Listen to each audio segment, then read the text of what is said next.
Hello students, welcome to all of you on my YouTube channel once again. आज हम लोग पढ़ेंगे sentence. सबसे पहले हम लोग जान लेते हैं सेंटेंस है क्या। तो सबसे पहले मैं आपको बताऊंगा कि सेंटेंस किसे कहते हैं। तो आप कह सकते हैं कि एक ग्रुप ऑफ वर्ड्स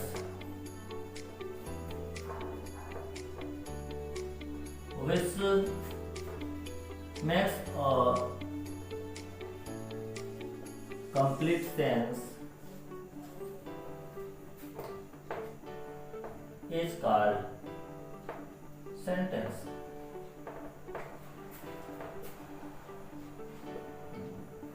वाक्य का, शब्द का कोई ऐसा भाग जिससे कि एक पूर्ण अर्थ निकलता हो। शब्द का कोई ऐसा समूह जिससे एक पूर्ण अर्थ निकलता है उसे हम सेंटेंस कहते हैं, उसे हम वाक्य कहते हैं। जैसे फॉर एग्जाम्पल आप ले लें, जैसे I am going to school, मैं स्कूल जा रहा हूँ। ये कंप्लीट सेंटेंस है, इसको हम कहेंगे सेंटेंस।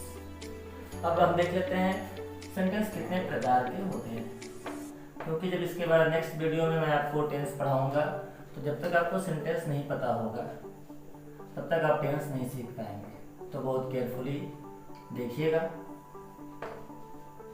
और समझने की कोशिश कीजिएगा। तो सबसे पहले मैं बताता हूं आपको असर्टिव सेंटेंस। असर्टिव सेंटेंस इसमें आते हैं अफर्मेटिव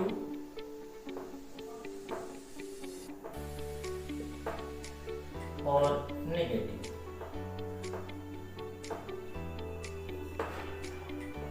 अफर्मेटिव और नेगेटिव। अफर्मेटिव को हम कह सकते हैं सकारात्मक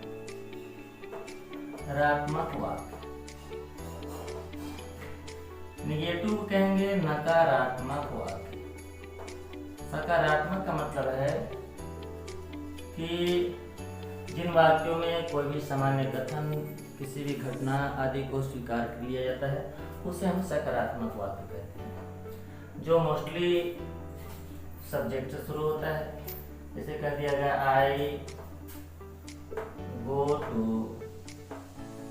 school, she is reading English. ये आपका अफर्मेटिव सेंटेंस है। सेकेंड नंबर पर हम आएंगे नेगेटिव सेंटेंस। तो नेगेटिव सेंटेंस और अफर्मेटिव सेंटेंस में बहुत ज्यादा अंतर नहीं होता है, सिर्फ हेल्पिंग वर्ब के बाद नॉट जोड़कर नेगेटिव बनाया जाता है। जैसे हम देख लें, एग्जाम्पल देख लेते हैं नेगेटिव का। She does not go to school, I am not reading a book. ये आपका नेगेटिव सेंटेंस हो गया। अब मैं आपको बताऊंगा इंट्रोगेटिव सेंटेंस। तो इंट्रोगेटिव सेंटेंस आप कह सकते हैं कि जिन वाक्यों में कोई भी प्रश्न पूछने का बोध होता हो, कोई क्वेश्चन किया जा रहा हो, इस सेंटेंस की स्टार्टिंग WH से हो, what, when, where, who, whose, which, how much, how many से सेंटेंस स्टार्टिंग हो, या फिर helping of the sentence starting हो, तो उसे हम बोलेंगे interrogative sentence. Interrogative sentence. In another words, you can say the sentence asking question. Asking question sentence are called interrogative sentence. जिन सेंटेंस से क्वेश्चन, कोई भी क्वेश्चन किया जा रहा हो उसको हम इंट्रोगेटिव बोलेंगे। And at the last of the interrogative sentence there is question mark. Now look at the example. Do you go to school daily? Question mark लगा हुआ है। क्या आप रोज स्कूल जाते हैं? Why are you क्राइंग, आप क्यों चिल्ला रहे हैं। तो यदि सेंटेंस की स्टार्टिंग हेल्पिंग वर्ड से होती है तो एस वी टाइप उसको कहेंगे हेल्पिंग वर्ड टाइप, और यदि सेंटेंस की स्टार्टिंग डब्ल्यू एस से होती है तो डब्ल्यू एस टाइप होता है। ये दो प्रकार से हम इंट्रोगेटिव सेंटेंस बनाते हैं। इंट्रोगेटिव नेगेटिव सेंटेंस कैसे बनेगा, तो हर इंट्रोगेटिव सेंटेंस के सब्जेक्ट के बाद after the subject not is used in interrogative negative sentence. तो इंट्रोगेटिव नेगेटिव सेंटेंस अगर आप बनाना चाहते हैं तो सब्जेक्ट के बाद हम नॉट लगा देते हैं। जैसे आप यहाँ पे नॉट लगा दीजिए, यहाँ पे नॉट लगा दिया। अब ये हो गया do you not go to school daily, क्या आप रोज स्कूल नहीं जाते हैं। Why are you not crying, आप क्यों नहीं चिल्ला रहे। ये इंट्रोगेटिव नेगेटिव सेंटेंस हुआ। तो मेरे ख्याल से आपको इंट्रोगेटिव और इंट्रोगेटिव नेगेटिव ये दोनों समझ में आ गया होगा। तीसरा नंबर हम लोग पढ़ेंगे इंपरेटिव सेंटेंस।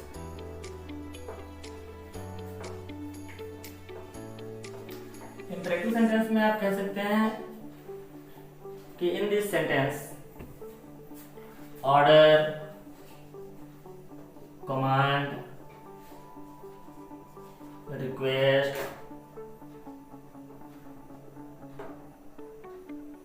सजेशन,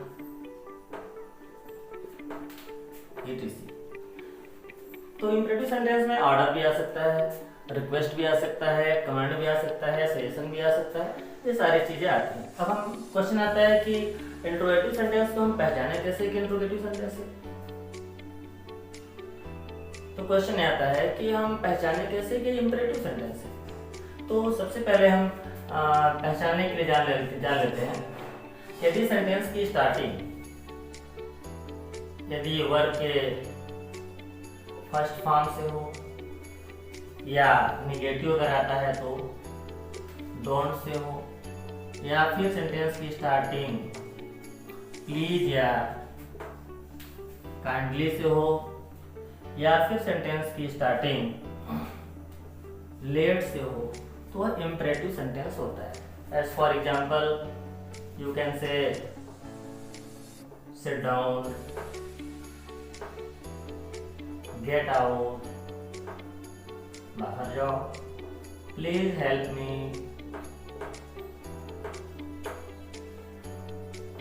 काइंडली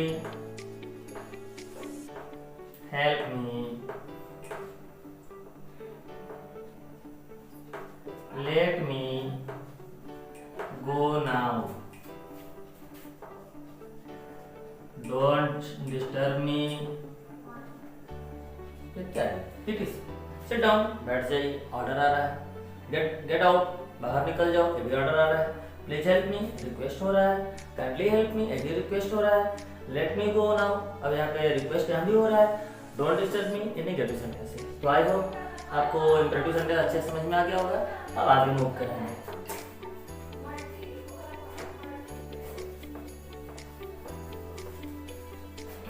जब आप ट्रांसलेशन पढ़ेंगे तो ट्रांसलेशन में आपको अफर्मेटिव सेंटेंस, नेगेटिव सेंटेंस और इंट्रोगेटिव सेंटेंस अच्छे से तैयार करना होगा, क्योंकि इन तीनों सेंटेंस का जरूरत पड़ता है ट्रांसलेशन में। तो नेक्स्ट वीडियो में आपको ट्रांसलेशन सिखाऊंगा, तो आप अच्छे से देखिएगा। तो अब मैं आपको बताऊंगा एक्सक्लेमेटरी सेंटेंस।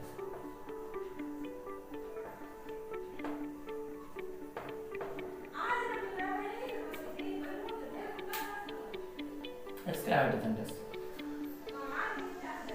जैसे आपने कह सकते हैं कि the sudden feelings of the heart are called exclamatory sentence. इसमें सडन फीलिंग ऑफ हार्ट हृदय की अचानक भावनाएं रहती हैं। इस क्या दिया गया हो,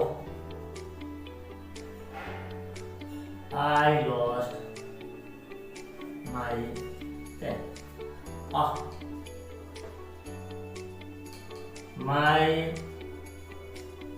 friend is dead, sorrowful feeling आ गया। Hurray, India on the match. Objective sentence भी एक्सक्लेमेटरी सेंटेंस के अंतर्गत ही आता है, तो हम उसका भी एग्जांपल देख सकते हैं।